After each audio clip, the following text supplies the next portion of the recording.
Namaskar and pranam to all of you.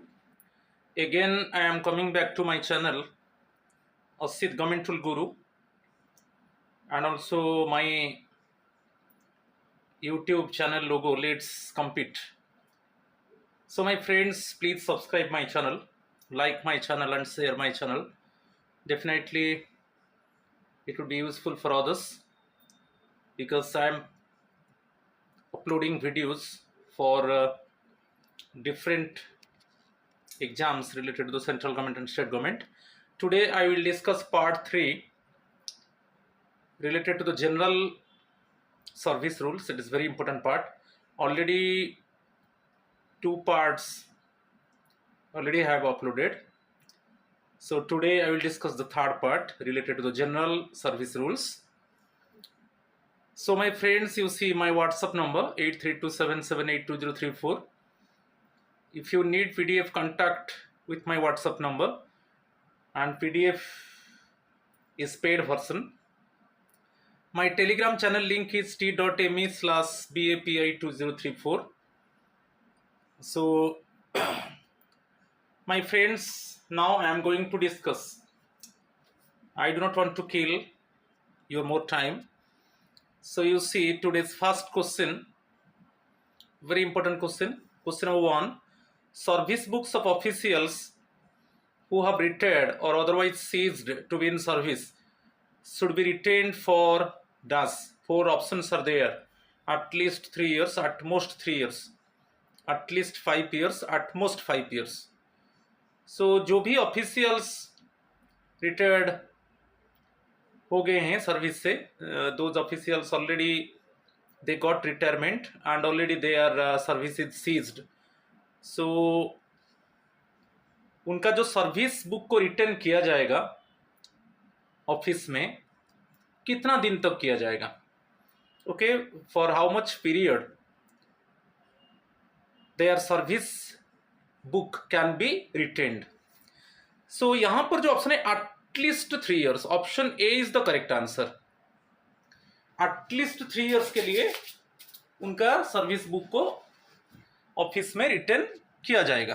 ठीक है, बहुत इंपॉर्टेंट क्वेश्चन है, बहुत बार क्वेश्चन आया है. तो question number 1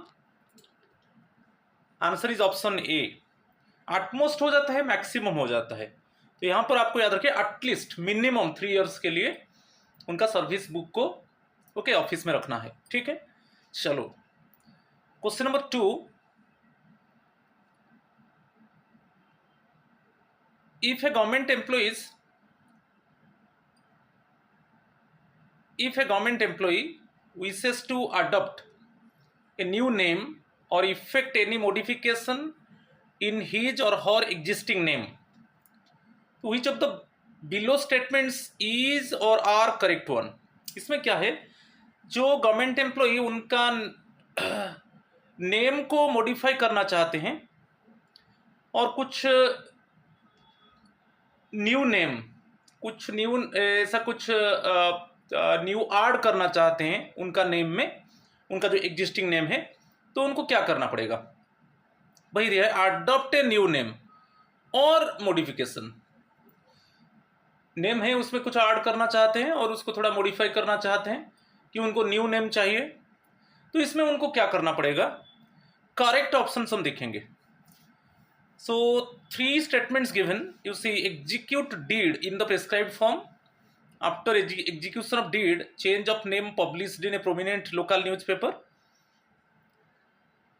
Third one, change of name notification in the Gazette of India at own expense. Actually, यदि आप नेम में कुछ मॉडिफाई करना चाहते हो, if you want to modify in your name, then आपको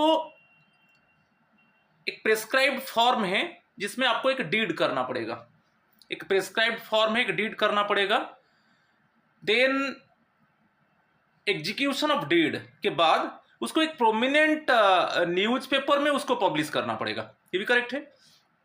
फिर जो चेंज ऑफ नेम, जो नेम में आप चेंज किया, जो मॉडिफाई किया, उसको notification in the gazette of India, आप खुद पैसा खर्च करके उसको नोटिफाई करना है गेजेट ऑफ इंडिया में. ये तीनों चीज होगा और ये तीनों चीज़ को ऑफिस में सबमिट किया जाएगा, तब आपका नेम मॉडिफाई हो सकता है।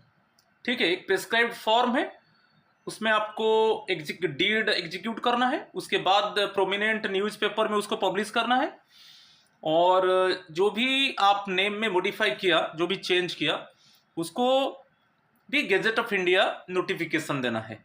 ये तीनों चीज़ को जब ऑफिस में सबमिट किया जाएगा तब नेम में मॉडिफाई होगा। तो यहां पर करेक्ट पूछा गया था, तो option D is the correct answer. Option D is the correct answer. ये भी बहुत इंपॉर्टेंट चीज है, ये तीनों चीज को आपको याद रखना है। यहां पर देख लीजिए, चेंज ऑफ नेम के ऊपर एडिशन और डिलीशन, आप नेम में कुछ ऐड करना चाहते हो कि और नेम में कुछ चीज को डिलीट करना चाहते हो, तो आपको क्या करना पड़ेगा? एडिशन और डिलीशन और चेंज इन नेम और सरनेम, इस केस में क्या करना पड़ेगा मैं बता चुका हूं। फर्स्ट आपको execute deed, then published in a prominent newspaper, then also notification in the gazette of India. Okay, ये तीनों चीज होने के बाद अब ऑफिस में सबमिट करोगे तो आपका सर्विस रिकॉर्ड में चेंज ऑफ नेम को रिकॉर्ड किया जाएगा। ठीक है, ये बहुत इंपॉर्टेंट है। चलो नेक्स्ट देखते हैं, क्वेश्चन नंबर 3, एडिशन और change in surname on account of marriage और remarriage of a female government employee. इसमें क्या है, फीमेल गवर्नमेंट एम्प्लॉय का मेडन नेम था सर्विस बुक में, अभी उसका मैरिज हो गया कि रीमैरिज हो गया, तो उस केस में उसका surname, okay, change in surname में कैसे ऐड किया जाएगा और चेंज किया जाएगा, उसके बारे में क्वेश्चन पूछा है नहीं कि? तो यहां पर भी ऑप्शंस दिया है, deed is necessary, intimation of for marriage and particulars of the husband should be submitted to the office, request for change in her surname to the office. ये 3 चीज दिया है, आपको याद रखना है। तो यदि कोई फीमेल गवर्नमेंट एम्प्लॉय का मैरिज होता है कि रीमैरिज होता है, उसका सरनेम में चेंज होगा, तो इस केस में डीड नहीं चाहिए, ओनली इंटीमेशन चाहिए कि उसका मैरिज हुआ। Only she intimate to the office and also she must give all the datas of her husband to the office. Okay, जो हस्बैंड का कुछ पर्टिकुलर्स है, particulars of the husband should be submitted to the office. ठीक है, आपको office को intimate करना है, आप इंटीमेशन कर सकते हो, जो भी कार्ड है वगैरह आप उस तरीके से देकर आप इंटीमेट कर सकते हो।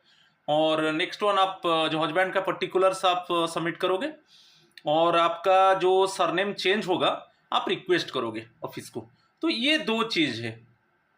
ठीक है, इसमें कोई डीड नहीं चाहिए, ओनली रिक्वेस्ट करना है। आपका सरनेम को चेंज करने के लिए रिक्वेस्ट करना है, आप इंटीमेट करना है ऑफिस को, चाहे आपका जो मैरिज कार्ड है आप just you submit in the office, और particulars of the husband also you must give to the office. तो आपको आंसर मिल गया। तो 2 और 3 is correct one, option A is the correct answer. ठीक है,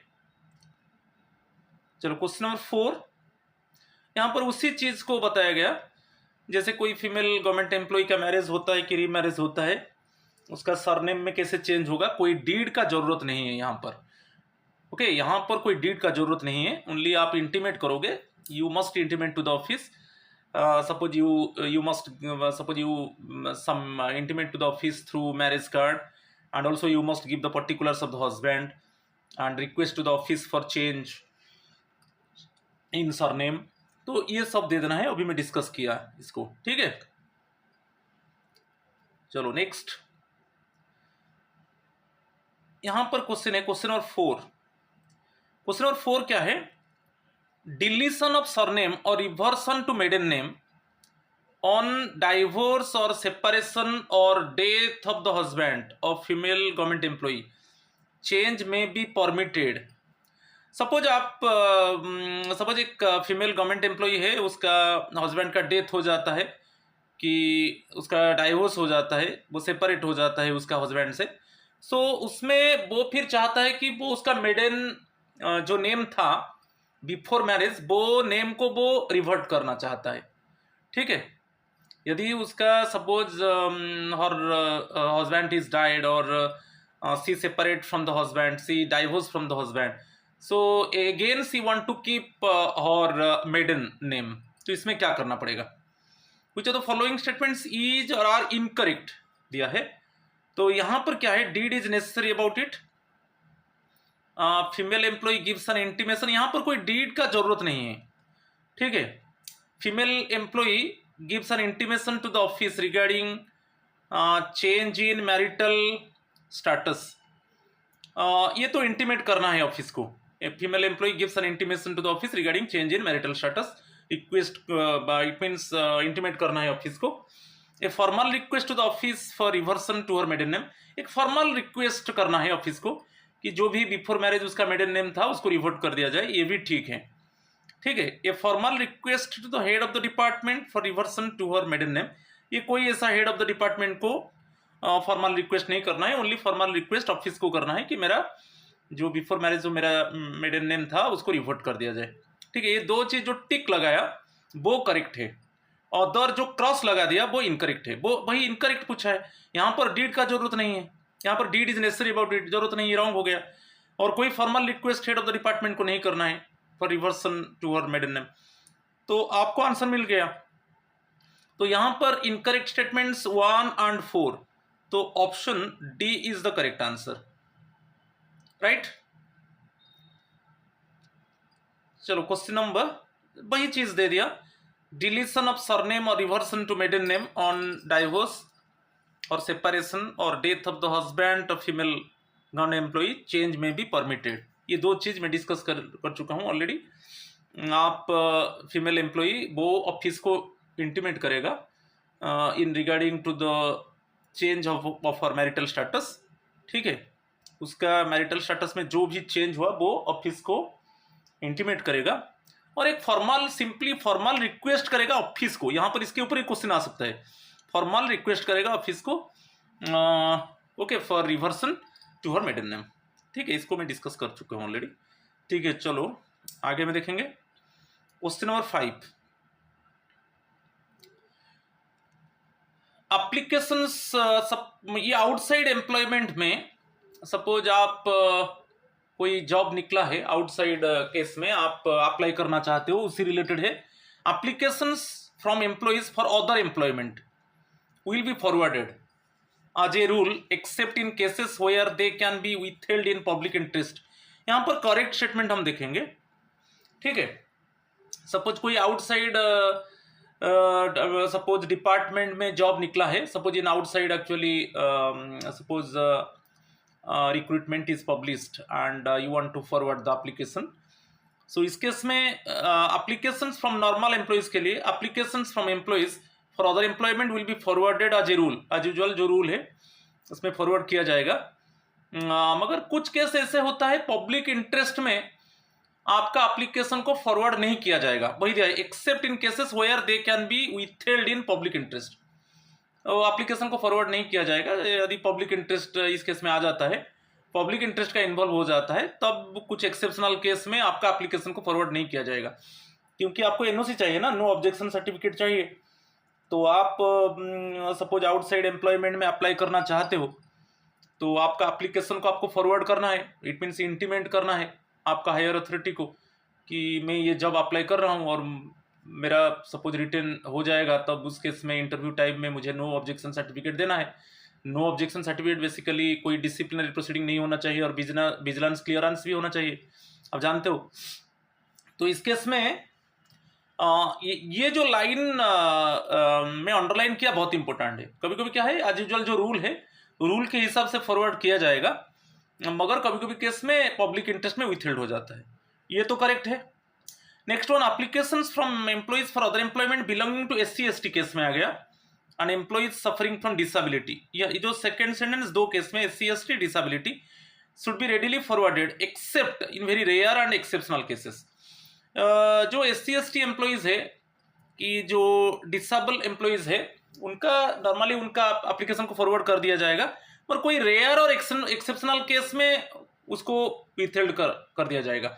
मगर फास्ट केस जो it means of SC/ST disable को छोड़ दो, जैसे जो नॉर्मल एम्प्लॉइज है कभी कभी उनका एप्लीकेशन फॉरवर्ड नहीं होगा पब्लिक इंटरेस्ट से। मगर यहाँ पर जो दिया है आपको याद रखना है जो सेकंड स्टेटमेंट है, SC/ST डिसेबल एम्प्लॉइज उनका एप्लीकेशन को फॉरवर्ड कर दिया जाएगा, मगर in some exceptional cases, in rare cases and in some exceptional cases their application can not be forwarded withheld only. इसमें कोई पब्लिक इंटरेस्ट का कोई इन्वॉल्व यहाँ पर नहीं है, ये भी करेक्ट है।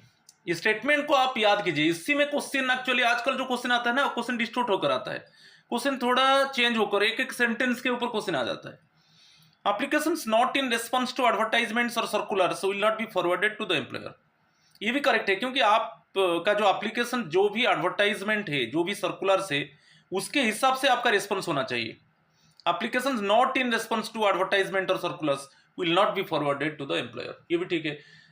सपोज कौन सा डिपार्टमेंट में आप अप्लाई कर रहे हो, उसका पे स्केल क्या है, क्योंकि आप सभी समय क्या है, हायर, आप जिस जॉब के लिए अप्लाई कर रहे हो उसमें हायर पे होना चाहिए, वो हायर पोस्ट होना चाहिए, आपका पोस्ट से, जो प्रेजेंट पोस्ट से हायर पोस्ट होना चाहिए। उसका पे स्केल क्या है, उसका जो भी आपका एप्लीकेशन को फॉरवर्ड किया जाएगा, इट मीन्स आप जिस जॉब के लिए अप्लाई कर रहे हो उसका डिटेल्स, एड्रेस वैड्रेस जो भी देना है, आपको एडवर्टाइजमेंट और सर्कुलर के हिसाब से आपको रिस्पॉन्स करना है। ये तीनों स्टेटमेंट एक्चुअली करेक्ट है, ठीक है। तो यहां पर जो करेक्ट पूछा है मैं अंडरलाइन कर दिया, तो option D is the correct answer, ठीक है। मगर आपको यहां पर याद रखना है कि basically for normal employees except SC/ST and disable employees, sometimes their application can not be forwarded and their application can be withheld due to public interest, ठीक है। ये बहुत इंपॉर्टेंट है, ठीक है। चलो question number 6। Ordinarily, an employee including scientific or technical personnel is permitted to apply for an outside post up to dash times in a year, excluding applications to UPSC। ये बहुत इंपॉर्टेंट क्वेश्चन है। इसमें क्या दिया, जो भी employ है वो कोई आउटसाइड एम्प्लॉयमेंट अप्लाई करना चाहता है। Suppose any employee suppose want to apply the post, okay, in the same cadre or in outside cadre, including scientific or technical personnel, तो उसका एप्लीकेशन फॉरवर्ड किया जाएगा, ठीक है। उसका एप्लीकेशन फॉरवर्ड किया जाएगा NOC के लिए, नो ऑब्जेक्शन सर्टिफिकेट के लिए। तो आपका एप्लीकेशन कितने बार फॉरवर्ड किया, for how many times actually your application can be forwarded, वो पूछा है वही। एक्सेप्ट, ये बहुत important, excluding application to UPSC। आप यूनियन पब्लिक सर्विस कमीशन का कोई भी पोस्ट अप्लाई करना चाहते हो तो उसमें कोई लिमिट नहीं है, ओके। उसके अलावा UPSC के लिए कोई लिमिट नहीं है, इट इज लिमिटलेस वन। मगर अदर एम्प्लॉयमेंट के लिए आप suppose you have applied and just you request, okay, to the higher authority, okay, and you want to forward the application, तो कितने बार, for how many times actually your application can be forwarded during a year except application to UPSC। तो यहाँ पर 4 options दिया है, 3, 4, 5, 6, actually 4 times. और UPSC का कोई भी पोस्ट आप अप्लाई कर रहे हो उसमें कोई लिमिट नहीं है, आपको याद रखना है। इसके ऊपर भी क्वेश्चन आ सकता है। अदरवाइज आपका एप्लीकेशन जो फॉरवर्ड होगा during a year 4 actually times actually forward होगा, ओके, उससे ज़्यादा नहीं। कोई दिया है, ordinarily an employee including scientific और technical personnel is permitted to apply for an outside post up to 4 times in a year excluding applications to UPSC। और UPSC post के लिए ऐसा कोई लिमिट नहीं है, ठीक है। तो option B is the correct answer. Question number 7। Applications for appointment in the same or other central government departments can be forwarded. And the event of their appointment, lien will be retained for a period of dash, which may be extended by dash if there is delay in confirmation in such departments। तो ये लीन के ऊपर पूछा है।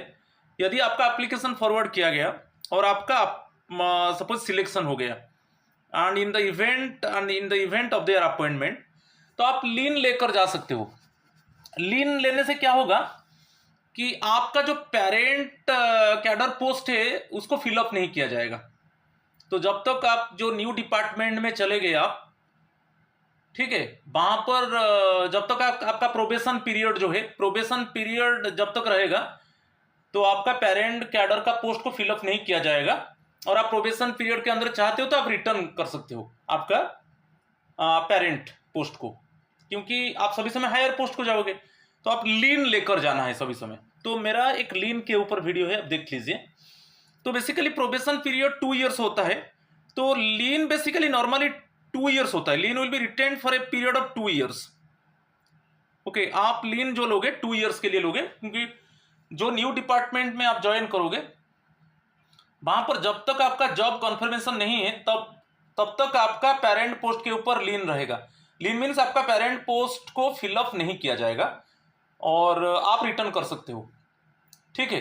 और जब आपका जो हायर पोस्ट में कि न्यू पोस्ट जब कंफर्म हो जाएगा, आप वहां पर परमानेंट हो जाओगे, तो ऑटोमेटिकली यहां पर जो पेरेंट कैडर पोस्ट के ऊपर लीन है तो वो टर्मिनेट हो जाएगा और पेरेंट कैडर पोस्ट को फिलअप कर दिया जाएगा, और वहां पर न्यू पोस्ट में आपका परमानेंट होना चाहिए, वो प्रोबेशन क्लियर होना चाहिए।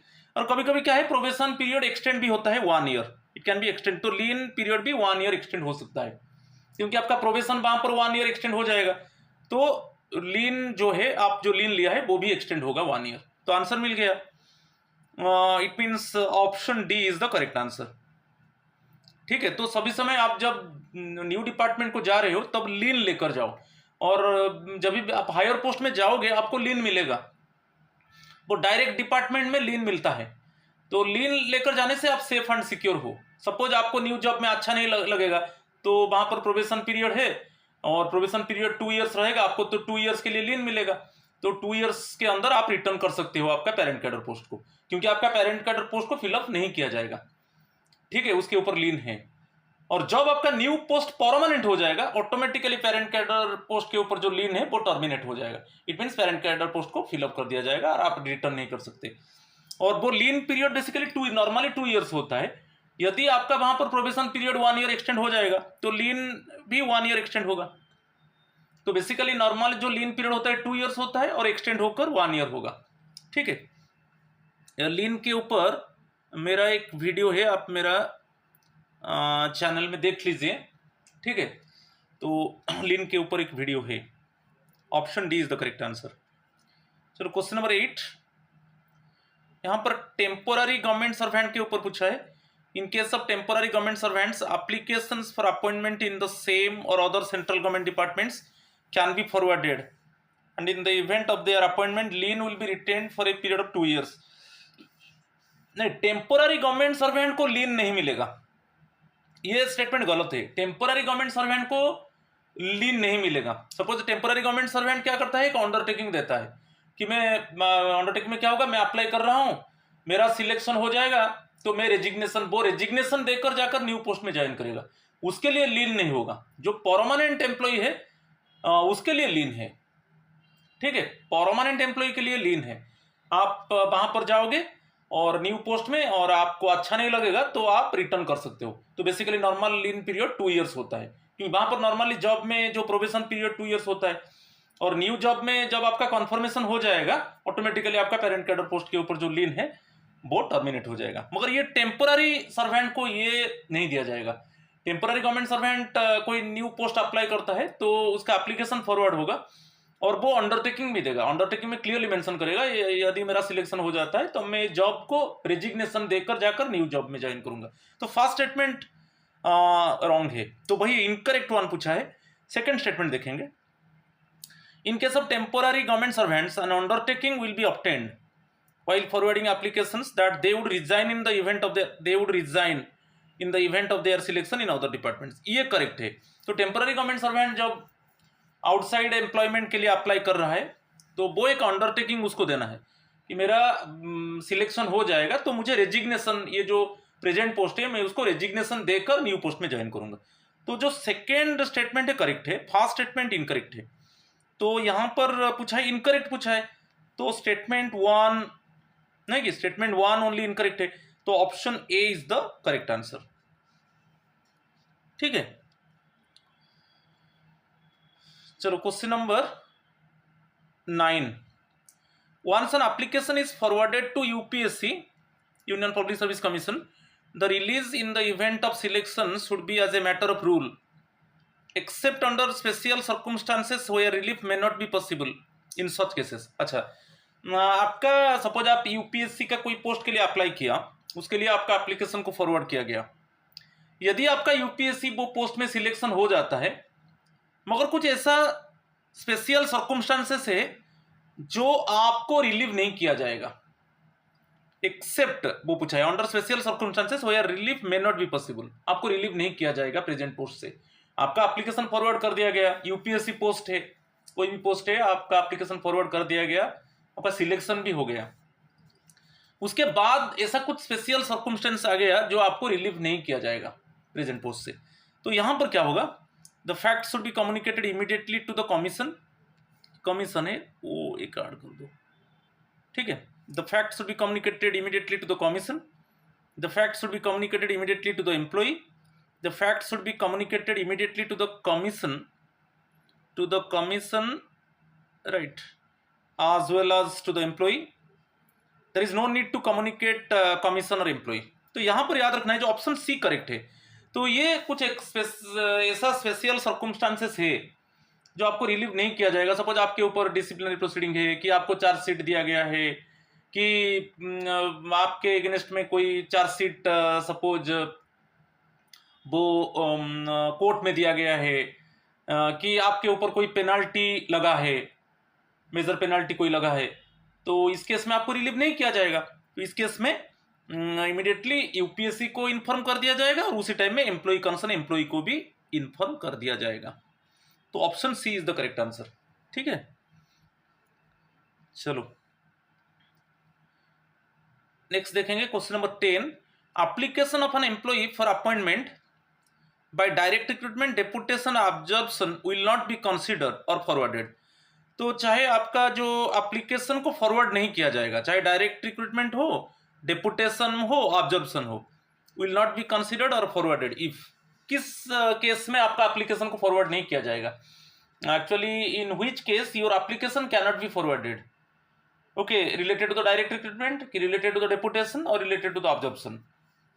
तो किस केस में, यहां पर करेक्ट स्टेटमेंट्स हम देखेंगे, 4 स्टेटमेंट्स है। The employee is under suspension, suspension time में आपका डायरेक्ट रिक्रूटमेंट के लिए आपका एप्लीकेशन फॉरवर्ड नहीं किया जाएगा, क्योंकि आपके ऊपर डिसिप्लिनरी प्रोसीडिंग चल रहा है, तो आपका एप्लीकेशन को फॉरवर्ड नहीं किया जाएगा। सपोज आप डेपुटेशन के लिए आप अप्लाई किया है, उसको भी फॉरवर्ड नहीं किया जाएगा। Suppose you want to observe in PSU public sector undertakings, इसके लिए भी आपका एप्लीकेशन को फॉरवर्ड नहीं किया जाएगा, ठीक है। Disciplinary proceedings are pending against him, इस केस में भी आपका एप्लीकेशन को फॉरवर्ड नहीं किया जाएगा, क्योंकि आपके ऊपर डिसिप्लिनरी प्रोसीडिंग चल रहा है। A charge sheet has been issued to him, suppose आपको चार्जशीट मिला है, आपको चार्जशीट मिला है मीन्स आपका एप्लीकेशन को फॉरवर्ड नहीं किया जाएगा, समझ में आ रहा है। Where he is undergoing a penalty, आपके ऊपर कोई पेनाल्टी है, मेजर पेनाल्टी लगा है, ठीक है, तो मेजर पेनाल्टी लगा है, तो इस केस में भी आपका एप्लीकेशन को फॉरवर्ड नहीं किया जाएगा। चारों एक्चुअली करेक्ट है, तो option D is the correct answer. तो यहां पर आपको याद रखना है, suppose the employee is in suspension period, application can not be forwarded. If disciplinary proceeding is there, application can not be forwarded. If chargesheet given to the concern employee, इस case में भी application can not be forwarded, और आपके ऊपर penalty period अभी चल रहा है, ठीक है, पेनल्टी पीरियड चल रहा है, तो where he is undergoing a penalty, जो भी पेनल्टी आपके ऊपर लगा है वो पेनल्टी पीरियड खत्म नहीं हुआ है, इस केस में आपका एप्लीकेशन को फॉरवर्ड नहीं किया जाएगा।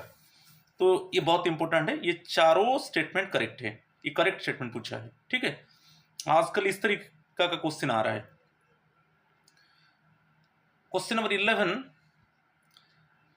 in which form the petition given to the president in respect of service matters, the petition, suppose कभी कभी क्या है, सर्विस मैटर्स में आप हायर अथॉरिटी को अप्लाई किया था, मगर वहां पर जो रिप्लाई मिला आप उसमें सेटिस्फाई नहीं हो, तो अभी आप पिटीशन डालना चाहते हो ऑनरेबल प्रेसिडेंट को।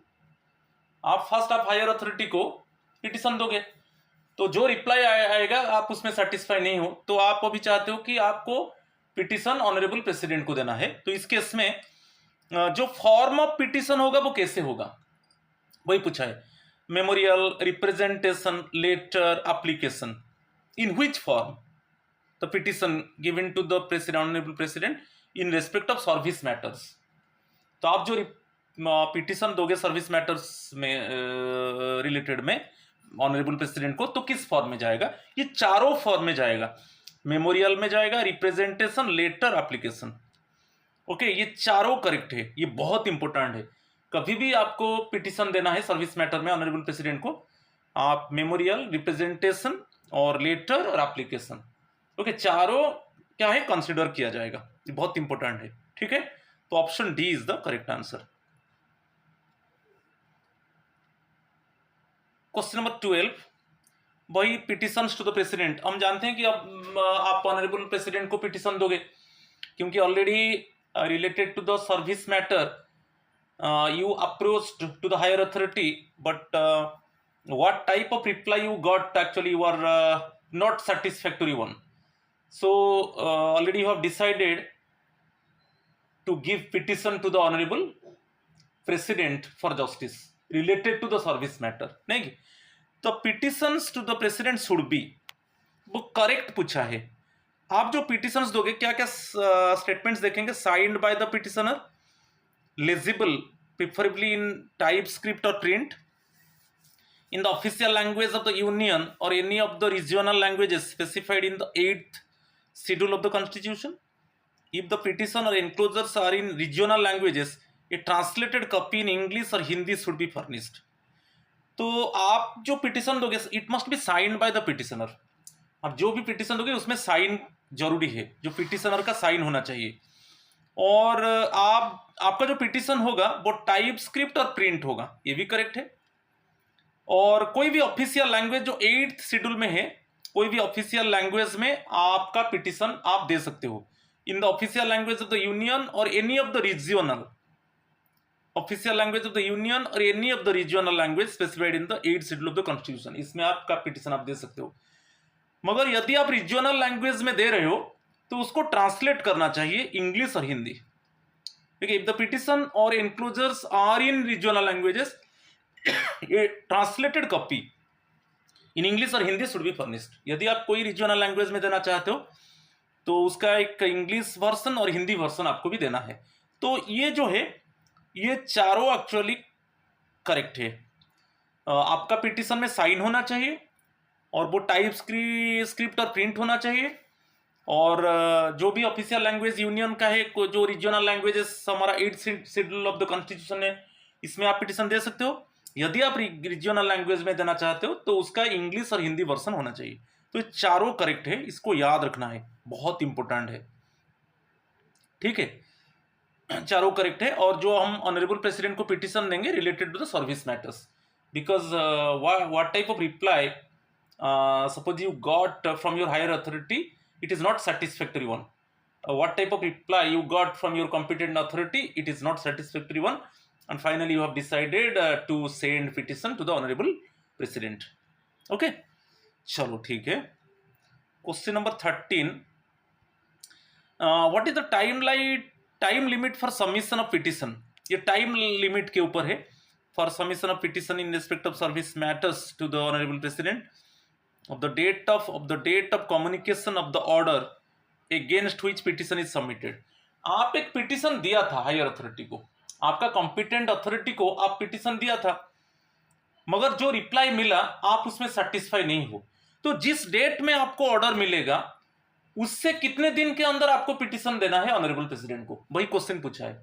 आपका हायर अथॉरिटी को आप पिटिशन दिया था सर्विस मैटर में, मगर आपको जो रिप्लाई मिला उसमें आप संतुष्ट नहीं हो, आप सेटिस्फाई नहीं हो, तो जिस डेट में आपको ऑर्डर मिलेगा आपका हायर अथॉरिटी से, जिस डेट में, उससे कितने दिन के अंदर आपको ऑनरेबल प्रेसिडेंट को पिटिशन देना है, वही क्वेश्चन पूछा है। तो 4 ऑप्शन से 3 months, 4 months, 1 month, 6 months, actually 6 months है। Option D is the correct answer. तो आपका हायर अथॉरिटी से, जो कॉम्पिटेंट अथॉरिटी से, जो प्रेस्क्राइब अथॉरिटी है, आप फर्स्ट आप उनको अप्रोच करोगे, तो उनसे जो रिप्लाई आया, जो ऑर्डर आया, जिस दिन आपको ऑर्डर मिलेगा उससे 6 मंथ के अंदर आप पिटिशन देना है ऑनरेबल प्रेसिडेंट को। ठीक है, बहुत इंपॉर्टेंट क्वेश्चन है। चलो क्वेश्चन चलो मेथड ऑफ सबमिशन हम देखेंगे। पिटीशन जो सबमिट करोगे डायरेक्टली आप ऑनरेबल प्रेसिडेंट को नहीं दे सकते। फर्स्ट क्या होगा, थ्रू ऑफिस। आप याद रखिए प्रोसेस जो मेथड है, through head of the office. First आप हेड ऑफ द डिपार्टमेंट को आप दोगे। आपका जो पिटीशन जाएगा थ्रू ऑफिशियल चैनल जाएगा, through head of the office. किसके पास जाएगा? हेड ऑफ द डिपार्टमेंट को जाएगा। फिर हेड ऑफ द डिपार्टमेंट उसको फॉरवर्ड करेंगे प्रेस्क्राइब अथॉरिटी। प्रेस्क्राइब अथॉरिटी कौन है? आपका जो मिनिस्ट्री है, आपका जो कंसर्न मिनिस्ट्री है उसका सेक्रेटरी। ठीक है, तो फर्स्ट क्या है, आपका petition through office head of the department को जाएगा। हेड ऑफ द डिपार्टमेंट उसको फॉरवर्ड करेगा प्रेस्क्राइब अथॉरिटी। प्रेस्क्राइब अथॉरिटी जो है, जो आपका कंसर्न मिनिस्ट्री है उसका secretary.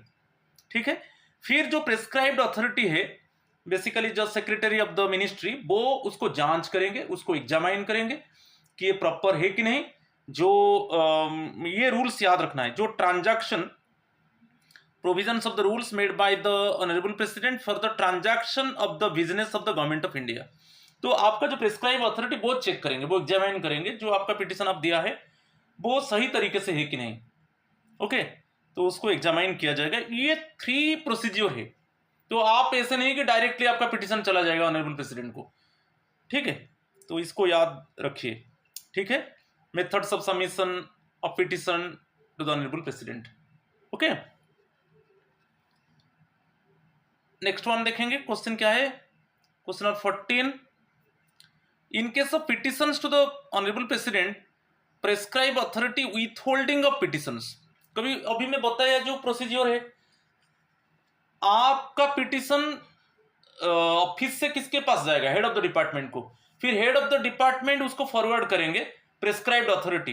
Prescribe authority basically secretary of the concern ministry.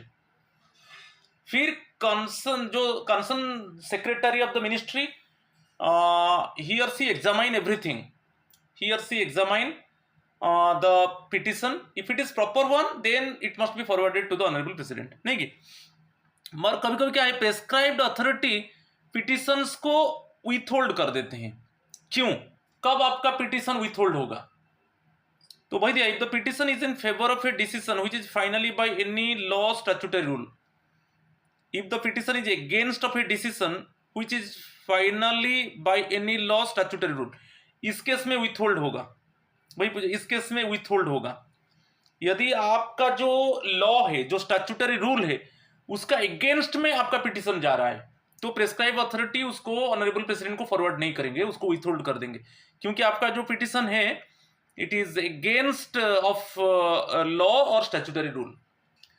जो टिक लगा रहा हूं वही होगा, इस केस में विथहोल्ड होगा। If the petitioner has not complied with any of the prescribe provisions, जो भी प्रोविजंस है उसके हिसाब से आप उसको कंप्लाई नहीं किया, आपका पिटिशन जो है कंप्लाई उसको नहीं कर रहा है प्रोविजंस के हिसाब से। क्योंकि प्रेस्क्राइब्ड अथॉरिटी उसको चेक करेंगे, प्रॉपरली एग्जामाइन करेंगे कि बेसिकली अप्रोप्रिएट प्रोविजन के हिसाब से ये पिटिशन एक्चुअली लिखा गया है कि नहीं। तो इस केस में भी विथहोल्ड किया जाएगा। The application for redress has not been made to the authority competent to pass order on such cases. ये केस में विथहोल्ड होगा क्योंकि आपका हायर अथॉरिटी है। पहले आपका पिटीशन आपको देना है।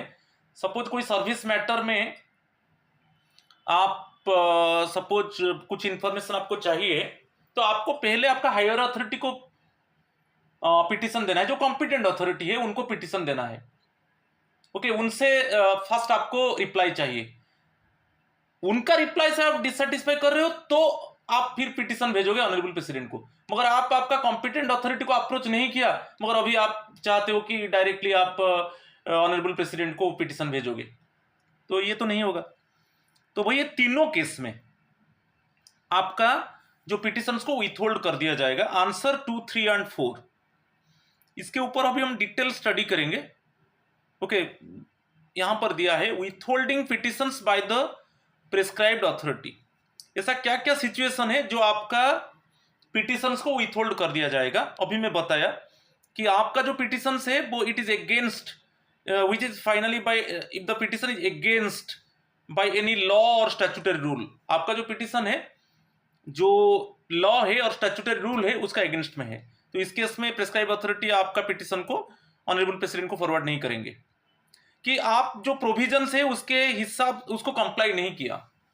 आप जो पिटिशन दे रहे हो, जो भी प्रोविजंस है, प्रोविजंस को आप कंप्लाई नहीं कर रहे हो, तो इस केस में प्रेस्क्राइब अथॉरिटी उसको विथहोल्ड कर देंगे। और पहले आपको कॉम्पिटेंट अथॉरिटी को पूछना है। First initially you must approach to the competent authority. Okay, if you are not satisfied with the reply of the competent authority, then you can approach to the honorable president। मगर आपका competent authority को approach नहीं किया, जो आप petition, first आपका competent authority को आपको पिटिशन देना है सर्विस मैटर में। ओके, आप नहीं दिया, आप डायरेक्टली आप बोलते हो कि मैं पिटिशन में फॉरवर्ड करता हूं ऑनरेबल प्रेसिडेंट को, ये तो नहीं होगा, तो इस केस में विथहोल्ड हो जाएगा। नेक्स्ट फोर्थ ऑप्शन क्या है? If the petition is a representation against an order communicated to the petitioner more than, मैं अभी बताया था जिस डेट में आपको ऑर्डर मिलेगा, आपका कॉम्पिटेंट अथॉरिटी को फर्स्ट अप्रोच किया, उनसे जो ऑर्डर मिला आप उसमें सेटिस्फाई नहीं हो, तो उसी डेट से 6 मंथ के अंदर आप फिर पिटिशन फॉरवर्ड करोगे ऑनरेबल प्रेसिडेंट को। तो 6 मंथ से ज्यादा हो जाएगा। सपोज आपका कॉम्पिटेंट अथॉरिटी से आपको ऑर्डर मिला, उससे 6 मंथ सरपास हो गया, तो उसके बाद आप चाहते हो आपका पिटिशन को फॉरवर्ड पिटिशन देना चाहते हो ऑनरेबल प्रेसिडेंट को, ये नहीं होगा। तो वही दिया है। ओके, ये सेंटेंस वही है, ठीक है। नेक्स्ट है, आप जो पिटिशन जिस मैटर में देना चाहते हो, जिस सब्जेक्ट के ऊपर आप पिटिशन देना चाहते हो, वो already disposed by the honourable president. पहले उस तरीका का सब्जेक्ट को ऑनरेबल प्रेसिडेंट डिस्पोज कर चुके हैं। इफ द प्रीवियस पिटिशन आप दिया था, if the previous petition on the same subject, आप जिस सब्जेक्ट में आप अभी ऑनरेबल प्रेसिडेंट को पिटिशन देना चाहते हो, वो ऑलरेडी उसको ऑनरेबल प्रेसिडेंट डिस्पोज कर चुके हैं उस तरीका का सब्जेक्ट को। तो and if the present petition does not disclose any new facts और सर्कमस्टेंसेस फॉर रिकंसिडरेशन, आपका जो प्रेजेंट पिटिशन है उसमें कोई न्यू फैक्ट नहीं है, ओके, कि न्यू सर्कमस्टेंसेस नहीं है, तो उस केस में जो प्रेस्क्राइब अथॉरिटी है वो आपका पिटिशन को फॉरवर्ड नहीं करेंगे ऑनरेबल प्रेसिडेंट को, तो इस केस में भी विथहोल्ड हो जाएगा। तो ये बहुत इंपॉर्टेंट है, उसको ध्यान से देखिए। इसलिए क्वेश्चन अभी एक एक सेंटेंस के ऊपर क्वेश्चन आ रहा है, ठीक है।